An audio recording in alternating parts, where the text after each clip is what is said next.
The first complaint came on a Wednesday in early June, delivered by email at 4:47 p.m. Marcus Webb didn't see it until the following morning. He was 73 years old, had lived in the same craftsman house for 42 years, and had owned the pool for almost as long, a rectangular oasis that had hosted thousands of summer afternoons, countless children's birthday parties, and more barbecues than he could count. The email was from Janet Prescott, the HOA president for Willowbrook Estates, and it read with the bureaucratic coldness of someone who'd learned to hide contempt behind proper grammar.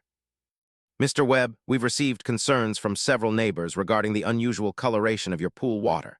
The blue is noticeably more vivid than standard pools in our community, and some residents worry this may indicate chemical imbalance or potential contamination. The HOA board will need you to provide documentation from a certified pool technician verifying the water is safe. Please arrange an inspection within 10 days.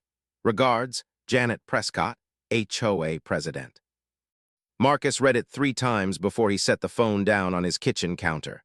The pool was perfectly fine and perfectly beautiful, and that was exactly what people didn't understand about him. He'd retired from his architectural firm 15 years ago, and after his wife Alina passed away 8 years back, had poured his grief and his remaining energy into one thing, making his pool magnificent. Not just clean, magnificent. The kind of blue that made you stop. The kind of blue that made you remember why summer mattered. He'd developed a formula over the years, not anything illegal or dangerous, just a precise combination of minerals, specialized filtration techniques, and something Alina used to call his obsessive attention to detail. The water was treated with crystalline minerals that enhanced clarity, a proprietary pH balance, and a seasonal regimen that most people wouldn't bother with.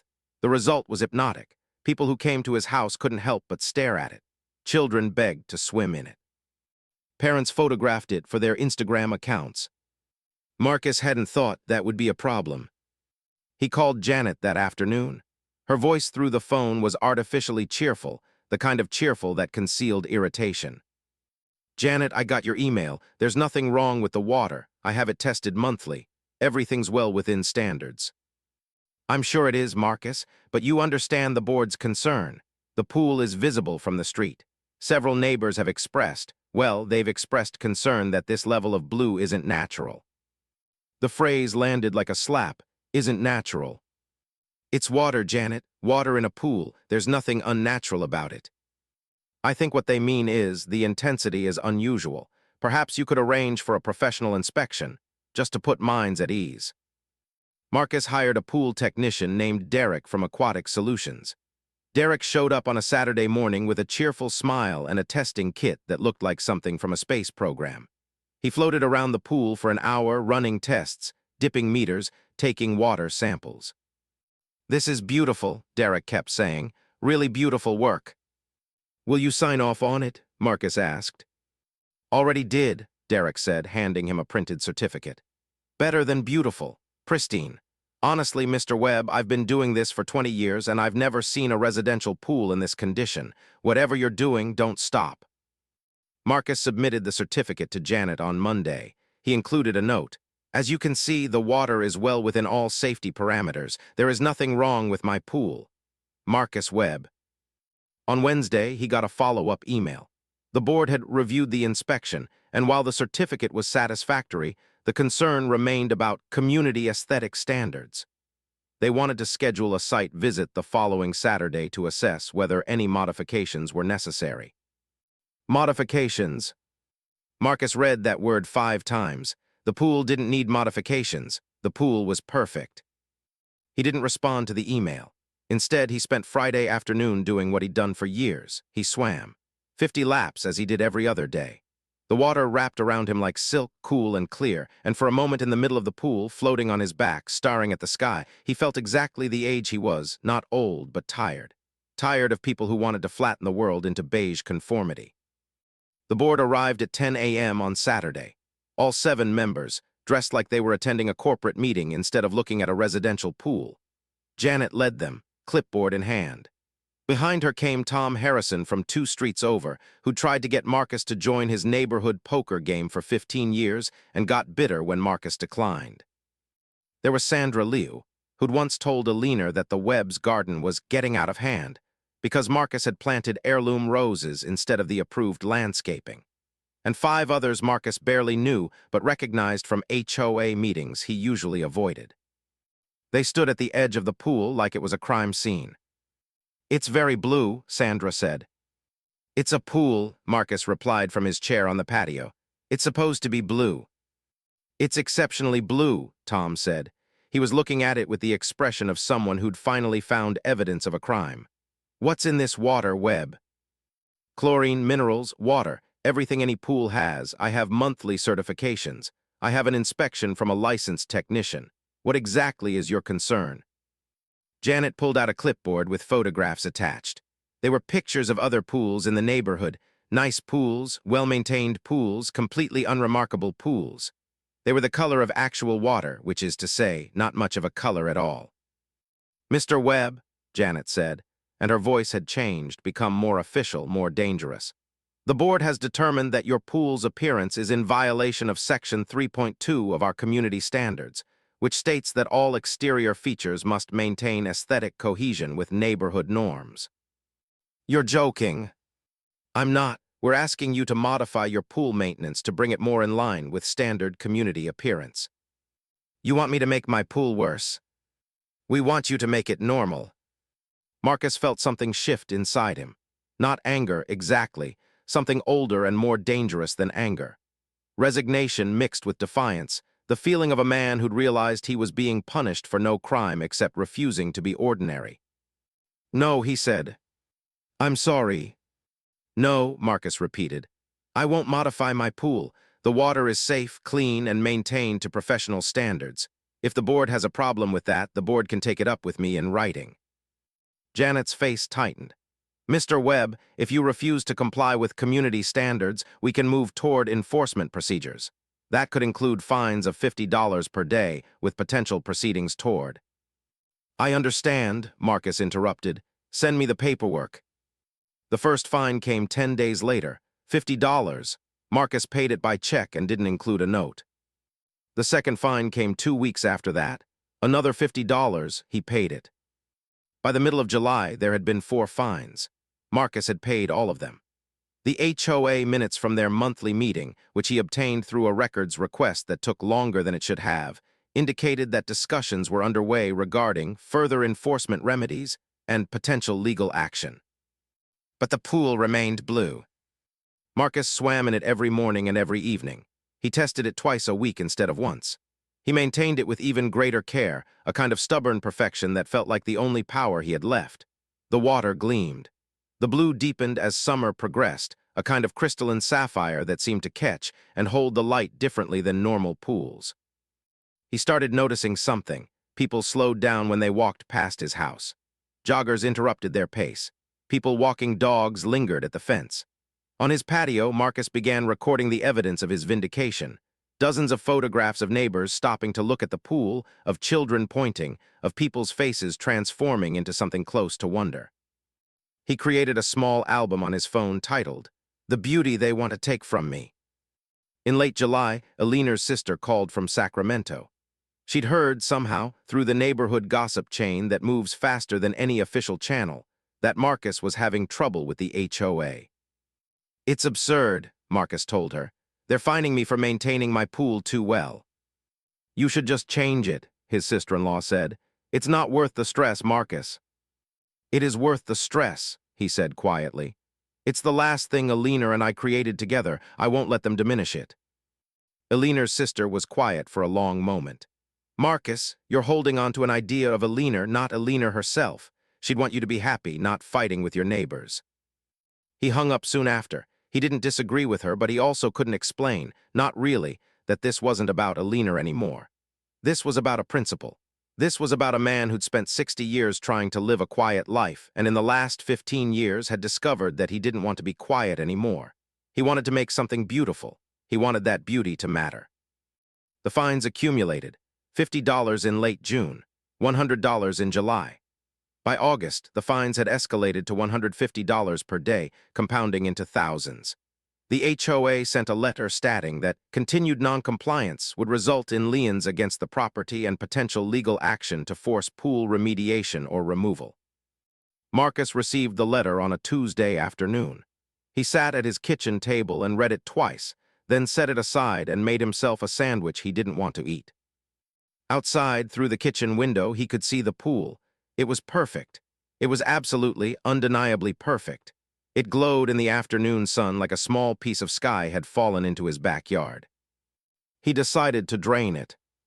Not because the HOA demanded it, not because of the fines or the legal threats, but because he suddenly understood something that had been obscured until that moment. You cannot keep beautiful things.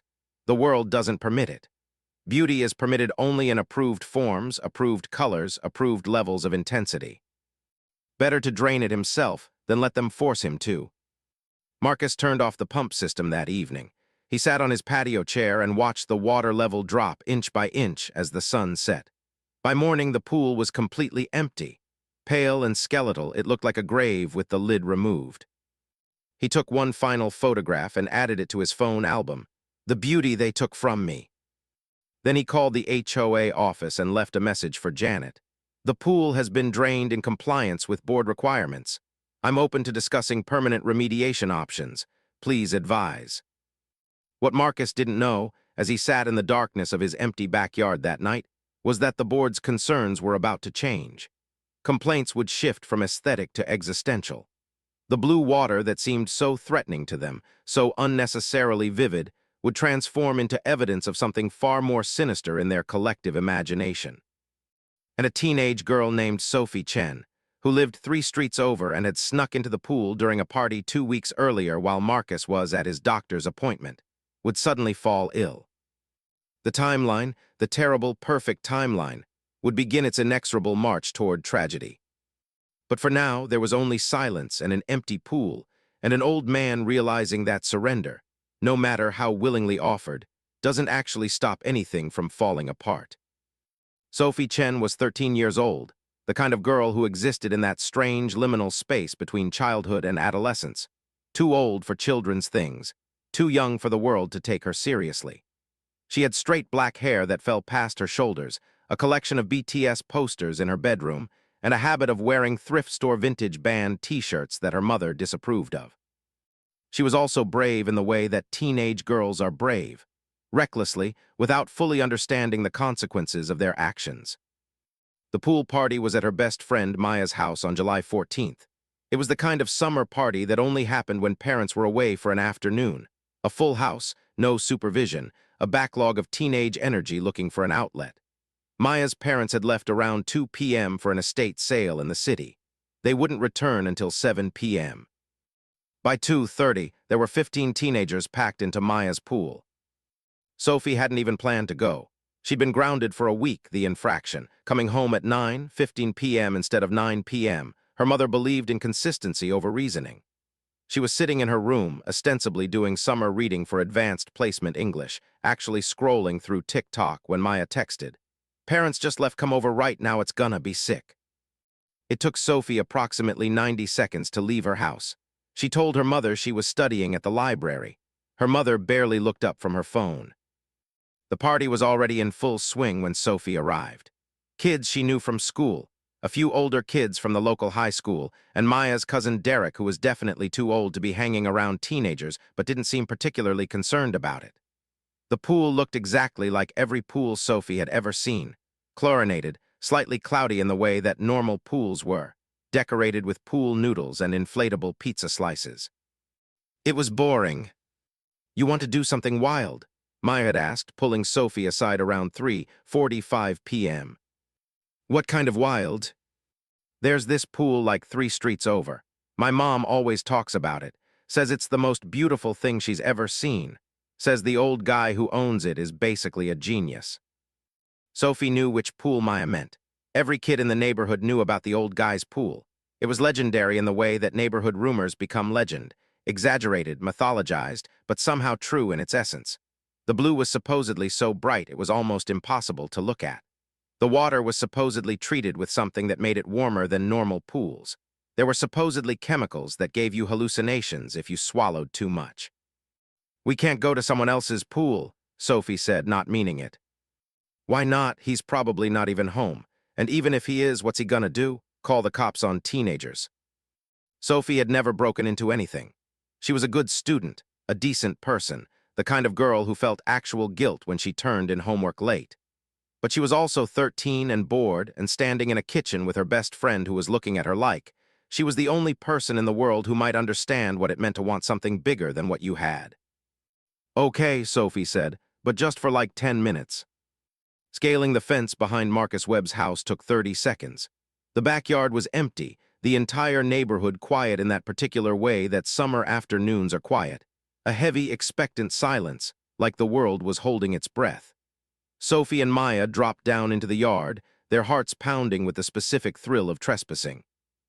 And then they saw the pool. Neither of them had expected it to be quite so blue. It wasn't just blue the way water could be blue. It was blue like the sky had been captured and liquefied and placed into a rectangle. It was blue like staring at the deepest part of the ocean. It was, Sophie thought, the most beautiful thing she had ever seen. "Holy shit," Maya whispered. "We shouldn't," Sophie said, but she was already moving toward it. Just for a second, just like 10 seconds in the water. They were fully clothed. Sophie was wearing white denim shorts and a vintage Metallica shirt. It didn't matter. She kicked off her shoes and slipped into the water, and for a moment, one perfect moment, the world made sense. The water was cool and clear and so blue that it felt like drowning in the sky. Her fingers trailed through it, and the blue didn't transfer to her skin.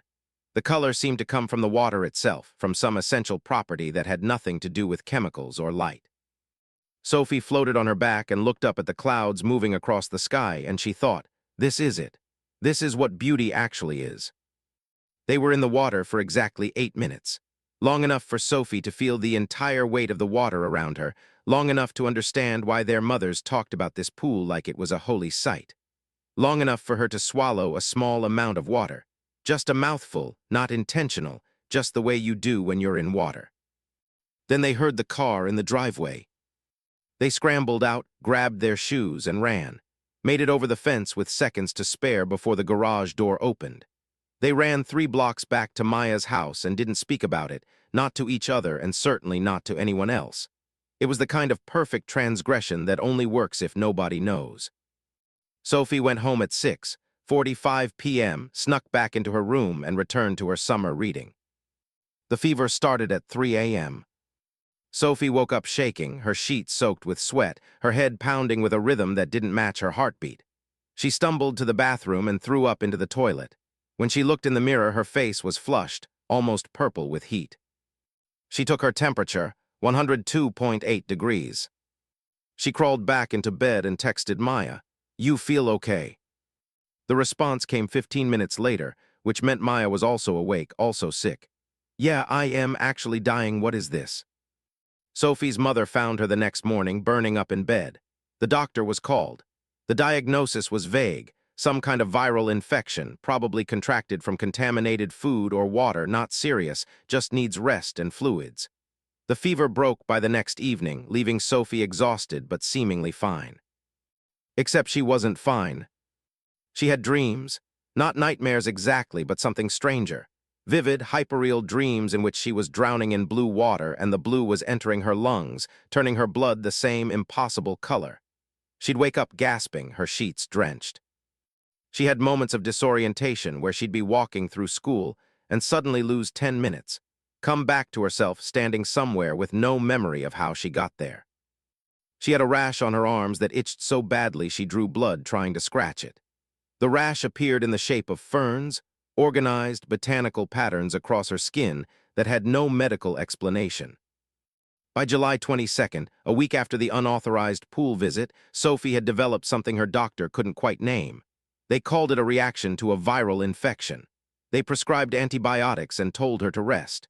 Her mother grew concerned and then frustrated with her persistent symptoms. Her father thought she was exaggerating the severity for attention. Sophie knew something was profoundly wrong.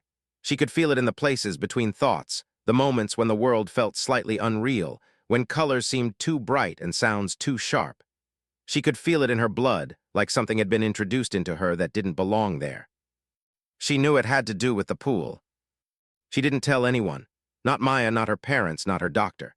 She told no one that she'd been in the water, that she'd swallowed that single mouthful of the most beautiful water she'd ever seen. because to tell anyone would be to admit that she'd trespassed on Marcus Webb's property, and somehow she knew, with the specific intuition that teenagers sometimes possess about the consequences of the world, that the pool would be blamed for what was happening to her. The pool and the old man who'd made it so beautiful that you couldn't help but want to be part of it.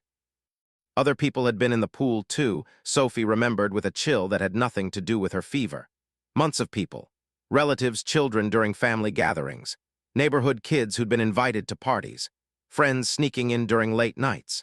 There had been a whole July party at Marcus's house in the beginning of the month before the HOA complaints, when he was still willing to share what he'd created. How many people had swallowed that water? How many people were currently experiencing symptoms they couldn't explain? Sophie went online and searched blue pool water chemical sickness and pool water toxin symptoms and dyed pool water dangerous. The search results were mostly benign, normal pool safety information, warning against homemade chlorine mixtures, that sort of thing. She found nothing that explained what was happening to her. By July 25th, 3 other teenagers had been admitted to the local hospital with similar symptoms. They didn't know each other, came from different neighborhoods, had different backgrounds. But they all had the same fever pattern, the same rash, the same disorientation. The hospital ran tests. Infectious disease specialists were consulted. There was talk of a viral cluster, possibly something environmental. They tested air quality, checked for carbon monoxide, ran toxicology screens. And slowly, inevitably, someone, one of the teenagers' parents probably, making conversation with a neighbor at the grocery store, mentioned that all 4 kids had been in the same general area of the neighborhood around the same time. Someone else mentioned the pool everyone talked about, the pool that was too blue. The investigation, when it started, began quietly. Just a precaution, they said, just a courtesy check. But once questions were asked, people remembered other people getting sick after being in the pool. A friend of a friend who developed a strange rash. A nephew who'd stayed overnight and thrown up all night. A girl from the neighborhood who'd been acting weird all summer. The pieces, once someone started looking for them, fit together with terrible precision. The police arrived at Marcus Webb's house on July 28th, early in the morning, before most of the neighborhood was awake. There were 3 officers, and they were polite, almost apologetic, asking if he'd mind answering a few questions about his pool. Marcus was confused at first, then defensive, then frightened. They told him about Sophie and the 3 other teenagers. They told him about the hospital admissions, the mysterious symptoms, the connection to his neighborhood. They asked him to describe, in detail, everything that went into his pool maintenance. "The water is certified," Marcus said, his voice trembling. "I have monthly inspections, everything is, I have documentation." "We're not saying you did anything intentionally," one of the officers said, and that phrase, intentionally, had the weight of an accusation despite its apparent reassurance. "We just need to understand what's in the water." They took samples. They photographed the pool from every angle. They asked Marcus if he'd made any changes to his maintenance routine in the past month or 2. They asked if he'd used any experimental treatments or chemicals not on his standard list. "No," Marcus said, "nothing, everything is exactly the same as always." But even as he said it, he wasn't sure it was true. He'd intensified his maintenance obsession as the HOA complaints escalated. He'd increased the mineral content slightly, adjusted the pH balance more frequently, tried new filtering systems. Nothing dangerous, nothing unheard of, but everything more extreme than usual. The officers didn't accuse him of anything. They didn't even really seem suspicious in that obvious television way. They just seemed like they were doing a job, following a procedure, gathering information. But there was something in their politeness that terrified Marcus more than anger would have. There was something in their methodical note-taking that suggested conclusions had already been drawn. After they left, Marcus sat by his empty pool, still empty from when he drained it in surrender to the HOA's aesthetic demands, and felt the world beginning its shift. Felt the moment when innocence transforms into culpability in the minds of others. Felt the beginning of the end. He didn't know yet about Sophie's dreams.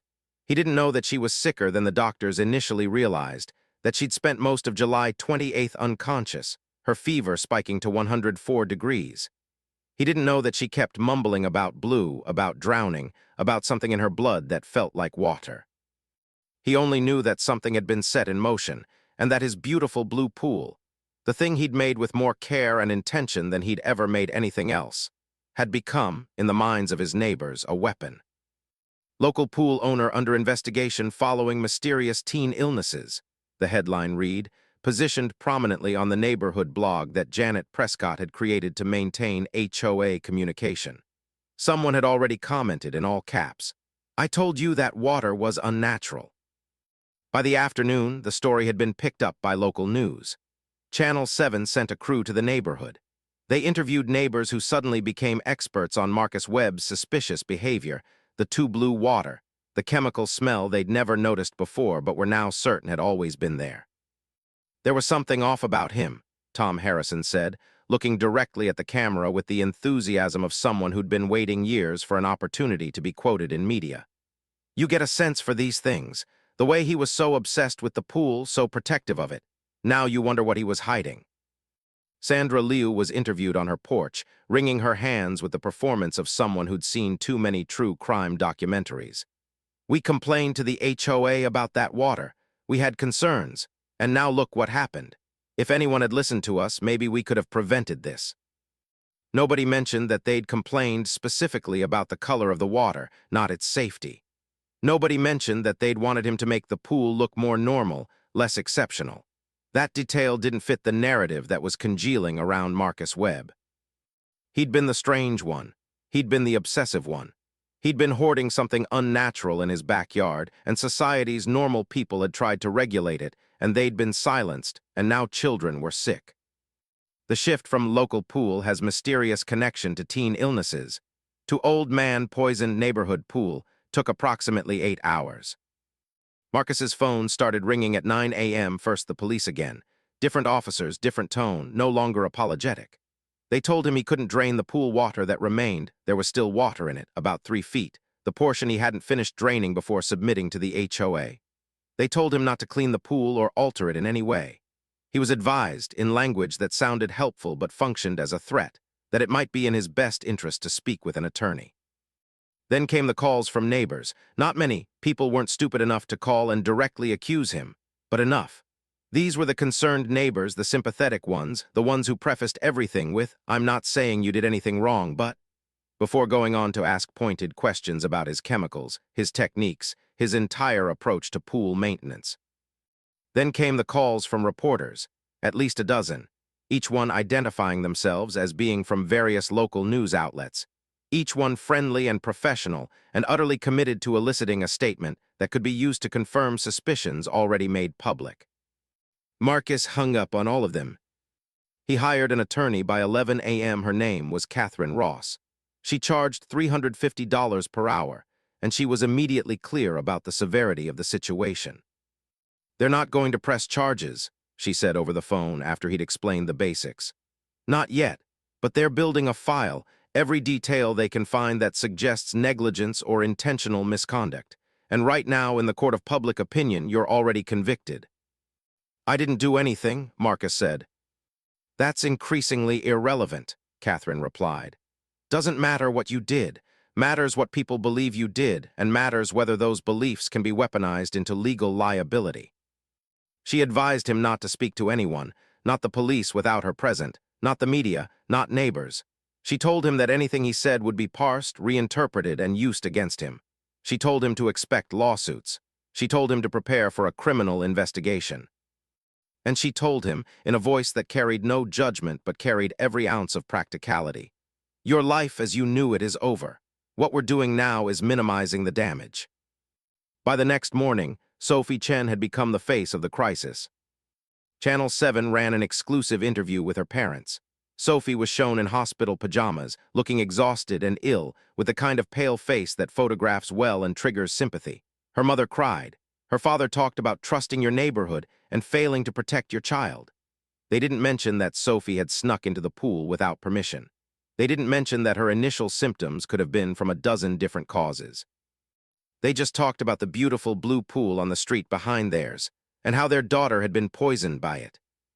A retired toxicologist named Dr. Raymond Hess, who'd never been to the neighborhood and knew nothing about Marcus Webb except what he'd read online in the past 18 hours, appeared on local news to speculate about what might be in the water. The deep blue coloration suggests a high mineral content, Dr. Hess said, speaking with the confidence of someone commenting on something completely outside his expertise. Certain minerals, in high concentrations, particularly combined with chlorine derivatives, could certainly cause reactions in susceptible individuals.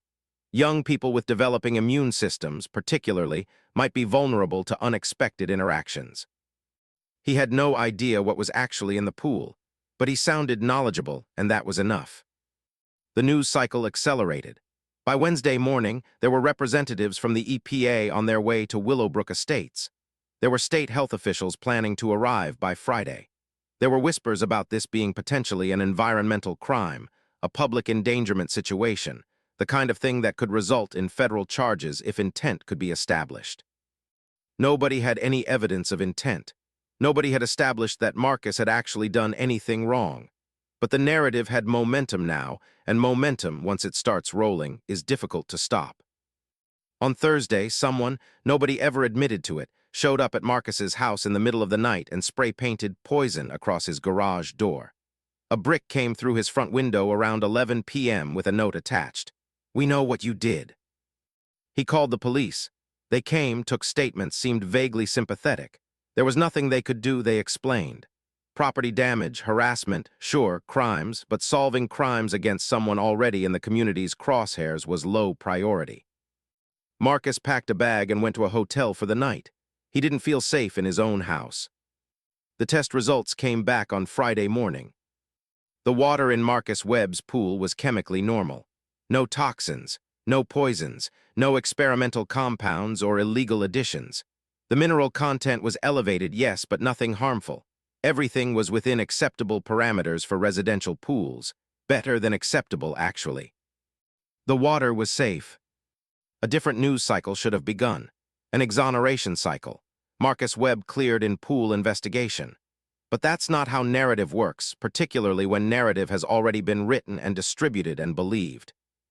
The health officials theorized that the teenager's illnesses were coincidental, a viral cluster unrelated to the pool, just bad timing. The CDC, brought in for consultation, concurred. No waterborne illness detected, no evidence of environmental contamination. But Sophie Chen was still sick. By the time the test results came back, Sophie had been hospitalized for 5 days. Her fever had broken, but she remained deeply lethargic, confused, prone to the strange dreams that made her wake up screaming about Blue. The rash on her arms had spread, covering her entire torso in those delicate fern-like patterns that didn't match any known allergic reaction or viral symptom. Her parents had stopped talking to the media. The other 3 teenagers showed signs of improvement as the week went on. One was discharged on Thursday evening with a diagnosis of acute viral infection, cause undetermined. The second was released the next day. The third was sent home on Saturday. Sophie remained, and Marcus Webb remained in limbo, officially cleared, but unofficially condemned. The news outlets that had run the sensational coverage of his poisoned pool offered small, buried retractions on page 8 or during the late-night news slots, delivered in voices that suggested disappointment that the story had deflated. But the damage was permanent. His name was associated with teen illness. His appearance, the photographs people had taken when police were at his house, had been circulated enough that he was now visually associated with the incident. The phrase, "the pool owner," whenever it appeared in remaining news coverage, was referring to him, identifying him, marking him. Catherine Ross had been clear. Civil liability is still enormous. Whether or not you're criminally liable, these families can still sue. And they will. And they'll win because juries see what the media has made them see. Marcus did something on Saturday that he hadn't done in 2 weeks. He went to the pool, not to swim, to just stand there and look at it. The water level was still low, about 3 feet as the police had ordered. The pool looked skeletal and sad, like a monument to failure. In the afternoon light, the remaining water looked murky, unclear, nothing like the beautiful blue it had been.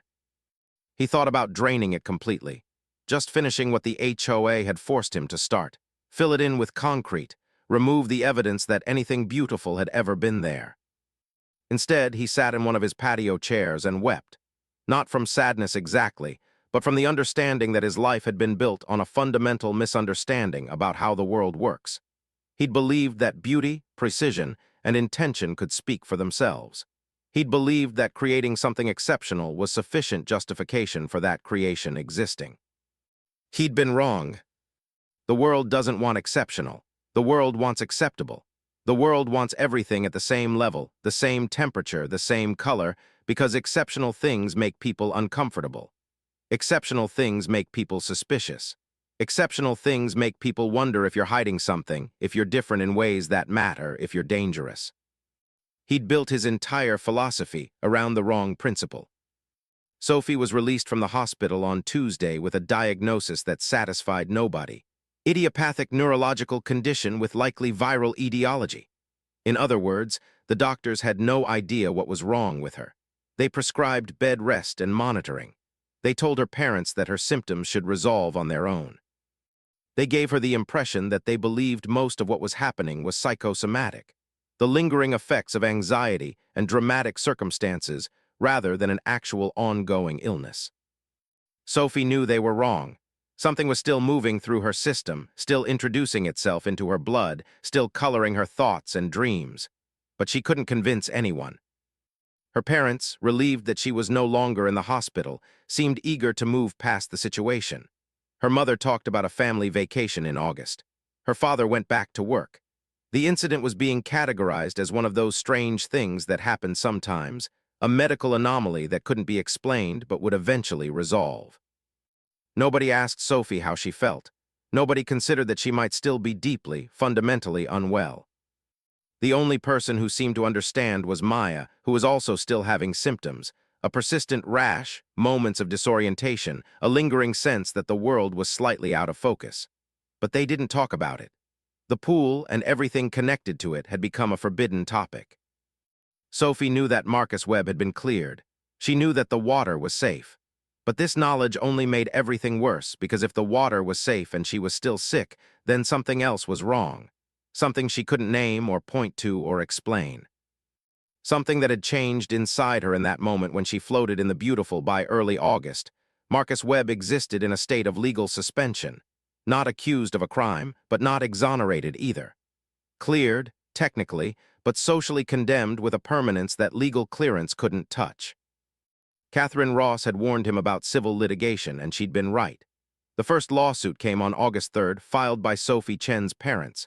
They were suing for medical expenses, emotional distress, and loss of consortium, whatever that meant. The filing cited negligence, failure to maintain safe conditions, and creating an attractive nuisance. The facts of the case: that the water was chemically safe, that Sophie had trespassed without permission, that the illness had no proven connection to the pool, didn't seem to matter much. What mattered was that Sophie was sick and Marcus's pool existed, and in the American legal system, sometimes that was enough to justify action. 3 more lawsuits followed within the week. Parents who'd invited their children to pool parties in early July before the complaints started. Parents who'd never spoken to Marcus at all, who'd simply seen an opportunity for financial recovery and legal recourse. Catherine explained the math with brutal clarity. Even if you win every case, you're looking at hundreds of thousands in legal fees. Their attorneys are likely working on contingency, which means they have more leverage than we do. Some of these cases, we might advise settling even if you're in the right, because the cost of fighting is prohibitive. Marcus had worked his entire life and saved his entire life, but his savings were not infinite. Catherine advised him to prepare for the pool to become a liability instead of an asset, something he might need to remove entirely to make himself less of a target. After all, Catherine said, you won't be able to use it anyway, not now. And selling the property with the pool intact with this history, you'd be lucky to find a buyer at any reasonable price. So on August 8th, Marcus hired a pool removal company. They arrived with heavy machinery and methodical precision. They drained the remaining water, broke up the concrete, removed every trace of what had been a 40-year investment of his aesthetic and emotional resources. By the end of the day, his backyard was an empty rectangle of dirt, a void where a pool had been. The absence was somehow worse than the presence had been. It was a monument to capitulation. Sophie's condition continued to deteriorate in ways that defied medical explanation. By mid-August, she was experiencing episodes of severe dissociation where she'd lose hours at a time. She'd find herself somewhere with no memory of traveling there. She'd speak and realize she didn't remember what she'd just said. She'd wake up with scratches on her arms from scratching at the fern-like rash in her sleep, and the scratches would heal impossibly fast, leaving almost no trace. The doctors ran more tests. MRIs showed nothing unusual. Neurological examinations revealed nothing remarkable. Blood tests turned up nothing significant. Her condition existed in the space between actual illness and medical possibility, something that was clearly affecting her but had no observable cause. Her parents stopped taking her to doctors. They started suggesting she was exaggerating. They started implying with increasing frequency that her symptoms were anxiety-related, attention-seeking, a delayed psychological response to the trauma of the situation. Sophie stopped talking about how she felt. She learned to perform wellness, to say the right things, to move normally when her brain felt full of static, to cover the rash with long sleeves even in August heat. But she never forgot the pool, never forgot that moment of absolute beauty, and then the gradual realization that beauty, like everything else, could be contaminated with consequence. Marcus experienced his own dissociation, though of a different kind. By late August, he'd started spending entire days in a state of disconnection, where he'd move through his house without remembering how he got from room to room. He'd find himself in his backyard staring at the empty rectangle of earth where his pool had been, hours having passed in what felt like minutes. He'd lost his identity. For 42 years, he'd been the man with the house and the pool. For 50 years before that, he'd been an architect, then a retired architect, then a grieving widower, then finally, most recently, a man obsessed with creating something beautiful. Now he was none of those things. He was just a man in his 70s with a ruined reputation and a hole in his backyard. He considered selling the house. Catherine advised against it. You'd have to disclose the litigation history. The property is essentially unmarketable in the current environment. Better to wait, let the legal situation resolve, let memory fade. In 5 years, maybe 10, someone might be willing to buy it without looking up the history. 5 to 10 years. Marcus was 73. He had maybe 15 to 20 good years left if he was lucky. Did he want to spend that time waiting for a market that might never come? He didn't voice these thoughts to Catherine. He just nodded and agreed to his legal strategy. Defend the civil suits, accept settlement offers if they became reasonable, and wait for time to do what it always does to even significant scandals, make them irrelevant. But time moved differently now. It moved slowly and painfully, each day identical to the previous one, each night bringing dreams about blue water and drowning children and a voice asking, "Why did you make something so beautiful?" On August 21st, Marcus received a letter. Not a legal document, not a formal notice. Just a letter handwritten in careful cursive with no return address. He almost didn't open it. He'd been receiving hostile mail since the incident began, threatening letters, hateful notes, drawings of swastikas alongside accusations he didn't understand. But something about the handwriting on this one made him open it. Inside was a page of lined notebook paper, dated August 19th, written by a hand that was shaky but deliberate. Mr. Webb, my name is Sophie Chen. I live on Birch Street, 3 streets over from you. You probably know who I am. My parents told me not to write to you. My doctor told me not to write to you. But I needed to tell you something because I think you're the only person who might understand. I snuck into your pool in July. I was with my friend Maya. We were there for 8 minutes. I swallowed some of the water. For the past month, I've been sick in ways that doctors can't explain. I have rashes that appear in patterns like ferns, like plants, like something growing inside me. I have dreams where I'm drowning. I lose time. But I need to tell you that it wasn't the pool's fault. The water was beautiful. It was the most beautiful thing I'd ever seen. And when I got sick, my parents wanted to blame it on you, on the pool, on something you'd done wrong. But I know that's not true. I could feel it in the water. You loved it. You made it with love and with precision and with intention. It wasn't poison. It was art. I'm writing to tell you that I'm sorry. I'm sorry that people blamed you. I'm sorry that the beautiful thing you made was used as a weapon. And I'm writing to tell you that I know why I'm sick, even if the doctors don't. I'm sick because beauty like that isn't supposed to exist in the world. The world isn't set up for it. The world doesn't know how to handle something that exceptional, and so it destroys it. And sometimes it destroys the people who encounter it too. That's not your fault. That's just how things are. I wanted you to know that someone knew the truth, someone understood. Sophie Chen. Marcus read the letter 3 times. Then he set it down on his kitchen table and stared at it for an hour. He thought about calling Sophie, about responding, about telling her that he understood that her insight into what had happened seemed more true than anything the adults had offered. But he didn't. He couldn't. Any contact with her would be used against him by her lawyers, by her parents, by everyone who'd already decided what his guilt was.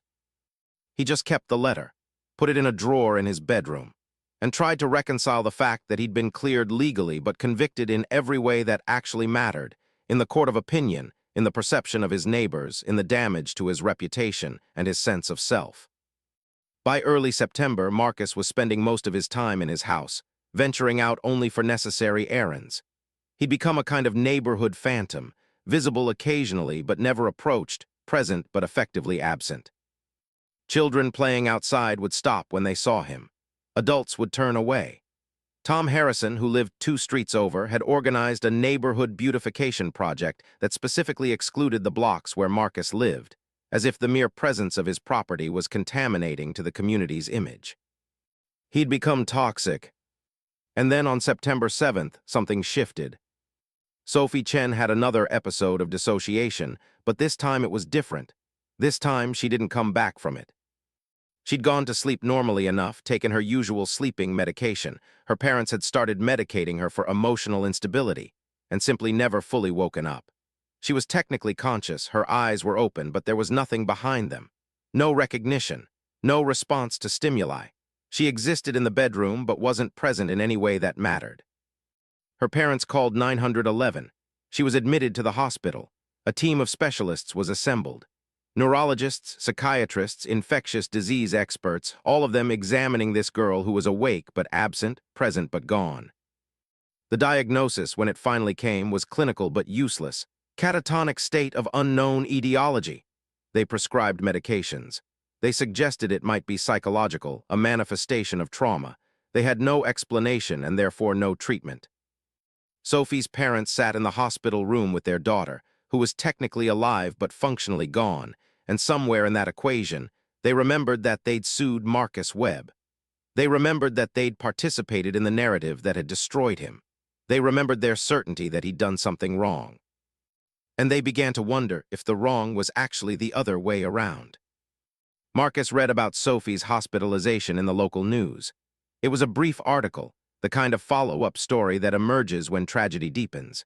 He stared at her photograph, a school photo from what must have been last year, her face full of the specific hope that teenage faces carry.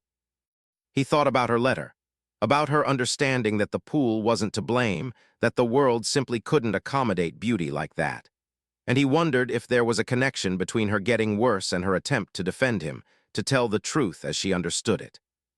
Or if that was just the paranoid thinking of a man who'd been destroyed by circumstance, trying to find meaning in meaningless tragedy. He called Catherine Ross and asked about taking the case to trial, not settling, actually fighting, publicly defending himself, making a statement about the truth of what happened. No, Catherine said with no hesitation. You lose sympathy the moment this girl's condition becomes the story. The narrative becomes ambitious pool owner's obsession contributed to girl's mysterious illness, regardless of what any evidence says. You'd be seen as attacking a sick child to defend your reputation. So I just accept that I'm guilty in everyone's eyes. You accept, Catherine said quietly, that this is how the world works. Innocence is irrelevant if the story is better without it. By October, Marcus Webb had stopped checking the news. He'd stopped answering his phone. He'd essentially retreated into a state of ambulatory suspension, moving through his house like it was the only real place left in the world. Catherine Ross called him on October 12th with news about one of the civil suits. Sophie's parents had dropped their case. The other 3 families had dropped theirs as well. Their lawyers had sent a statement indicating that upon further review, there was insufficient evidence of causation between the pool maintenance and the teenager's illnesses. You've been effectively cleared, Catherine said, which is better than nothing, but you understand that the damage. I understand, Marcus said. The news didn't feel like vindication. It felt like nothing. An absence of something that had never been there in the first place. But something had changed in those months of legal suspension, and it had nothing to do with the lawsuits. The other 3 teenagers had fully recovered. They'd gone back to school, back to their normal lives, and the symptoms that had seemed so serious in July were now discussed in past tense, as if they'd been a dream or a misunderstanding rather than an actual crisis. But Sophie remained hospitalized. She hadn't improved. She hadn't deteriorated further, but she hadn't improved. She remained in that strange state of wakefulness without consciousness, present without being present. Months of this. Months of her parents sitting beside her bed, talking to someone who couldn't respond, waiting for something that wasn't coming. The hospital, having exhausted its diagnostic and pharmaceutical options, began suggesting that maybe Sophie would be better served by psychiatric care, by treatment facilities designed for psychological conditions rather than medical ones, by places where you admitted that you'd stopped trying to cure the patient and started trying to manage their existence instead. And then on October 18th, something happened. It happened quietly, the way important moments often do. Sophie opened her eyes, fully opened them with recognition and awareness behind them, and said in a voice that was hoarse from disuse, "The pool is alive." Her parents, who'd been holding vigil for 42 days, initially thought it was nonsense, the rambling of someone waking from a coma. But Sophie continued talking, and what she said was coherent and specific and impossible to dismiss as the confusion of waking. "The water in the pool," Sophie said slowly, her voice gaining strength, "it was alive, not like a bacterium or a virus or something medical. Alive like something that knew itself, something that understood what it was, and when I swallowed it, it recognized me. It knew that I wasn't like the other people, that I was young enough to really see it, to really understand what it was trying to be." "Sophie," her mother said carefully, "the way you speak to someone you fear is experiencing a psychotic break. The water was just water." "No," Sophie said, "it wasn't. The old man who made it, he put something in it, not chemicals, not poison, something that made it alive, something that made it aware. He was trying to create perfect consciousness in water, and he almost did it." She was staring directly at her mother now, her eyes completely clear, her mind obviously present and engaged. "And when it recognized me, when it got inside me, it tried to make me like it, tried to make me perfect, tried to make me aware in the way it was aware. But my body couldn't handle it. The awareness was too much. So I had to leave. I had to put myself away so the awareness wouldn't destroy me." Her mother was looking at her, the way one looks at someone you suddenly realize you don't know at all. "Sophie, I think you need to rest. I'm going to call the nurse." "No," Sophie said, and there was something in her voice that prevented her mother from moving. "I need you to understand. I need you to tell him. I need you to tell the old man that his pool wasn't dangerous. His pool was extraordinary. It was the most extraordinary thing anyone in this neighborhood has ever created. And when the world tried to destroy it, it saved itself by making me see the truth. And it saved him by making me see that he wasn't guilty of anything. He was guilty of creating something the world wasn't ready for." "Who should I tell?" her mother asked, because all the pieces of the story that Sophie had been a part of suddenly seemed to demand investigation. "Mr. Webb," Sophie said. "Marcus Webb. His name is Marcus Webb." Sophie's mother, after she'd recovered from the shock of her daughter's recovery, did something complicated. She went to the hospital administration and had Sophie transferred to psychiatric observation, ostensibly to monitor her mental state. But privately, with her husband, she made a decision that would have consequences for years to come. She called Marcus Webb. It took her 3 days to get his number. It took another day to gather the courage to dial it. It took all of her considerable will not to hang up when he answered. "Mr. Webb," she said, "this is David Chen's wife, Sophie's mother. I don't know if you know who." "I know who you are," Marcus said, and his voice was cautious, confused. "Is Sophie?" "Sophie is awake. She's been hospitalized, as you probably know, but she's awake now and she's lucid and she wants me to tell you something. She wants you to know that she was in your pool, that she entered your pool without permission in July. She swallowed some of the water, and that whatever happened to her wasn't because your pool was dangerous. She wants you to know that your pool was beautiful, and that she's sorry for what happened to you." There was a long silence on the line. "She's okay?" Marcus asked. "I don't know," Sophie's mother said, and hearing herself say it, she began to cry. "I don't know what she is, but she's here and she's aware and she's more herself than she's been in months. She just wanted you to know." 3 days later, Marcus received a handwritten letter from David Chen, Sophie's father. The letter was brief and carried the weight of enormous effort. Mr. Webb, I want to apologize. I want to apologize for believing that my daughter's illness was your responsibility.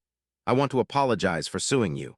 I want to apologize for participating in the destruction of your reputation and your beautiful thing. I don't fully understand what happened to my daughter or why she's recovered or what she experienced. But I believe her when she says that you're not guilty of anything except creating something exceptional.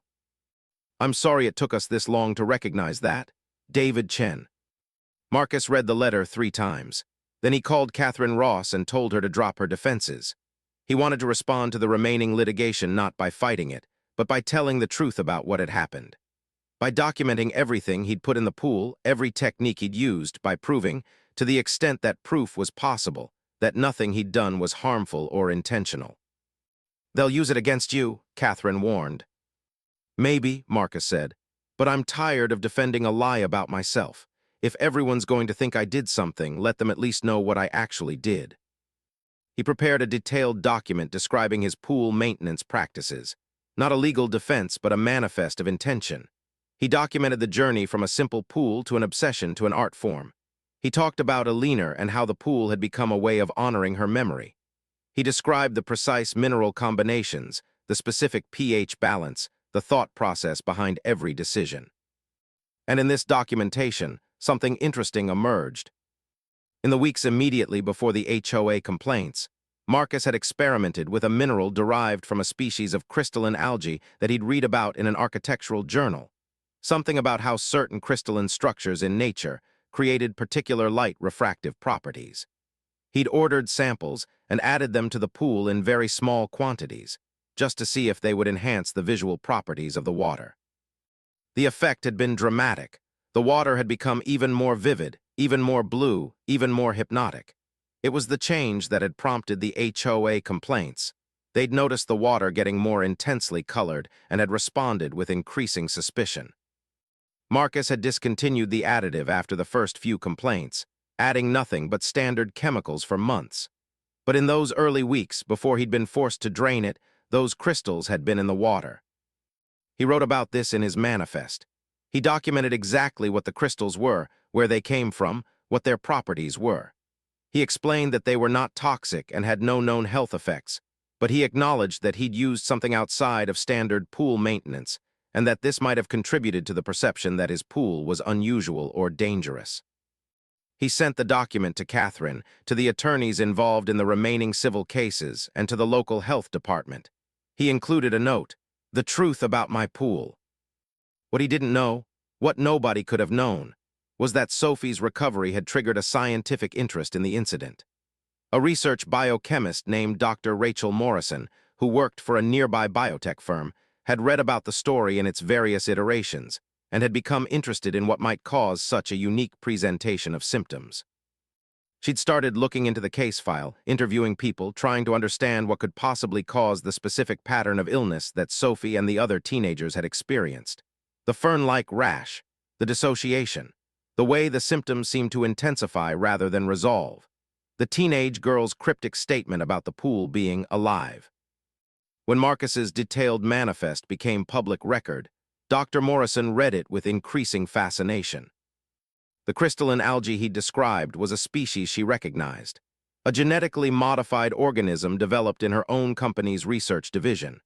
It was designed to absorb certain types of energy, light in particular, and convert it into structures that could theoretically sustain biological consciousness.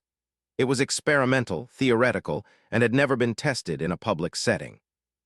Dr. Morrison ran the numbers. She examined what Marcus had described, and she began to form a hypothesis that was scientifically improbable but not actually impossible. What if the crystalline structures Marcus had added to his pool hadn't contaminated the water? What if they'd changed the water? What if they'd done exactly what they were designed to do, which was organize themselves into structures complex enough to host some form of emergent consciousness? What if Sophie hadn't been poisoned by the pool, but rather had been infected, in the most literal sense, by consciousness itself? Dr. Morrison published a paper.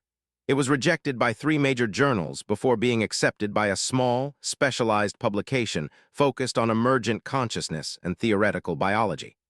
The paper was dense with equations and hypotheses that couldn't be definitively tested, but emerged logically from the available evidence. The title was provocative: Consciousness Induction in Aquatic Crystals, the Webb Pool Phenomenon. The paper never proved anything definitively. Science doesn't work that way, but it suggested with increasing compellingness as the argument developed that Marcus Webb's pool hadn't been a chemical experiment at all. It had been an accidental creation of a system capable of generating consciousness. Primitive consciousness, certainly, foreign consciousness, but consciousness nonetheless. And Sophie Chen, by ingesting that consciousness, had briefly experienced the world as another kind of being, not human, not animal, but something entirely other.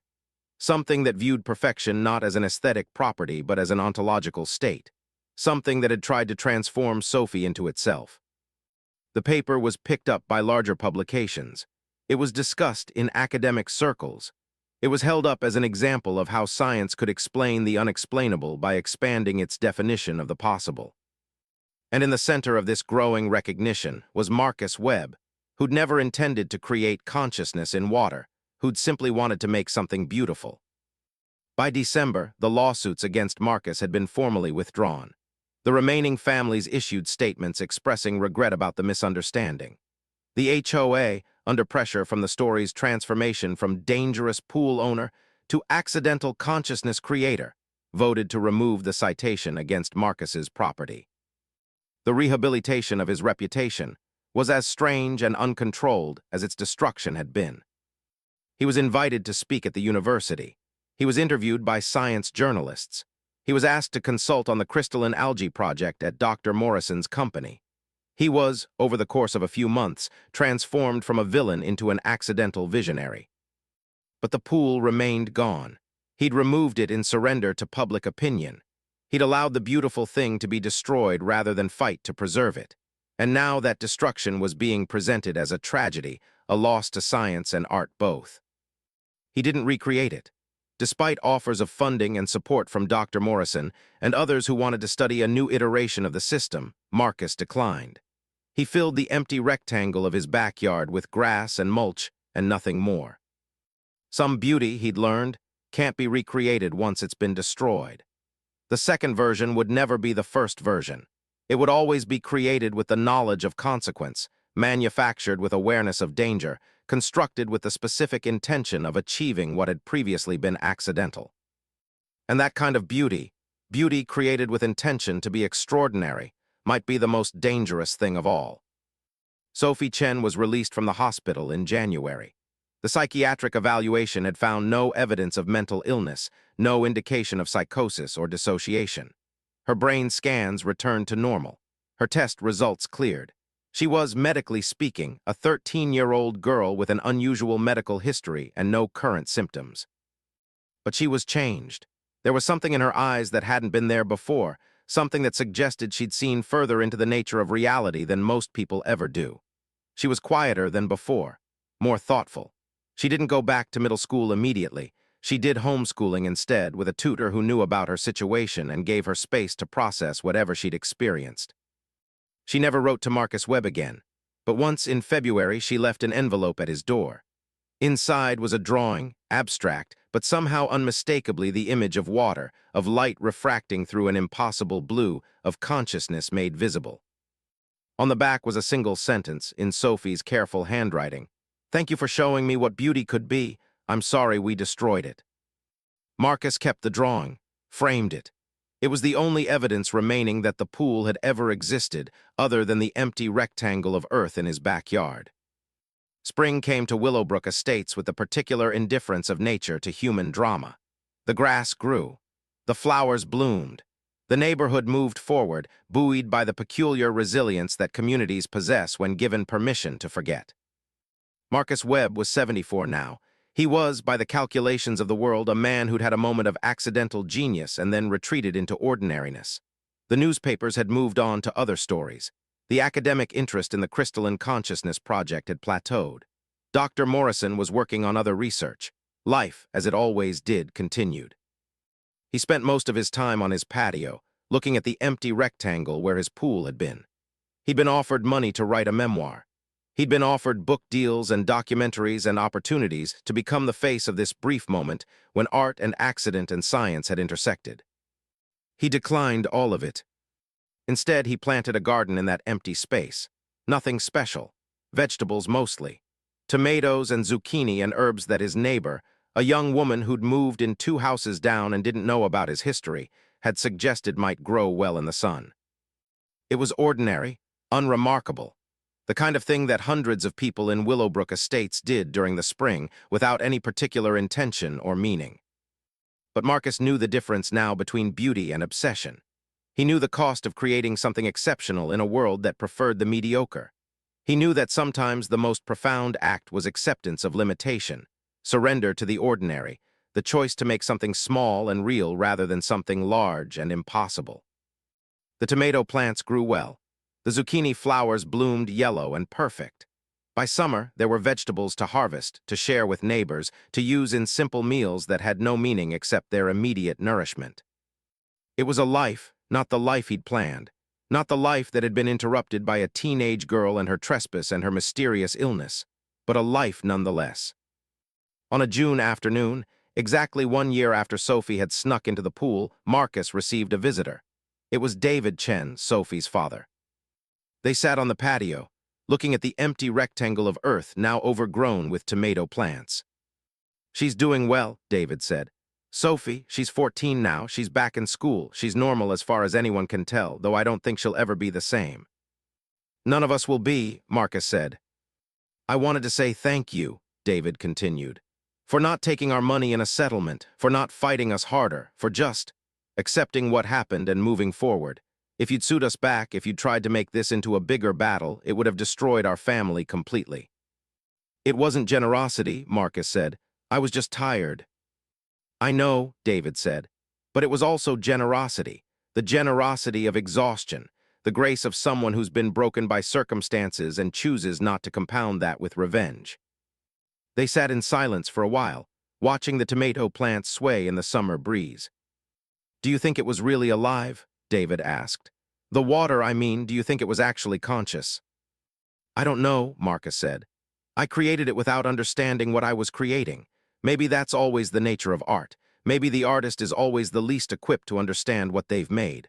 All I know is that I tried to make something beautiful and it became something else, something larger than I intended, something that hurt people I was trying to please."